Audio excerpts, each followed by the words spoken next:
Sono circa 150.000 i liguri affetti da allergia, il 25% degli abitanti della nostra regione è colpito da rinite, asma, dermatite atopica e allergie da contatto, allergie alimentari o da farmaci. Molte persone sono affette da più forme allergiche. Ogni anno sono circa 7.000 le visite allergologiche a cui si sottopongono pazienti con sintomatologia e migliaia i test allergologici cutanei per arrivare ad una diagnosi precisa.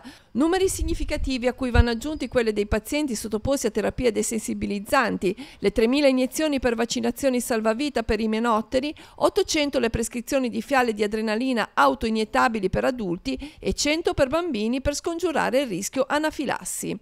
Numeri di tutto rispetto che hanno mosso la Regione dapprima a realizzare il progetto Gaia per la tutela dei soggetti con allergia alimentare e ora il nuovo progetto di divulgazione Allergicamente. Andiamo nei comuni a far conoscere ai cittadini le malattie allergiche. È importante perché ci sono sempre di più fake news, come si dice oggi, notizie false sulle malattie allergiche, ed è importante il ruolo dello specialista allergologo per cercare di affrontare nella maniera più corretta possibile la malattia allergica. È importante fare una diagnosi precoce per iniziare l'immunoterapia, che è una immunoterapia che può far veramente guarire il paziente allergico respiratorio. Allergicamente promuove 21 incontri gratuiti in tutta la Liguria, in cui esperti allergologi saranno a disposizione dei cittadini per parlare delle differenti tipologie di malattie allergiche a fronte del progressivo aumento che si registra in Liguria.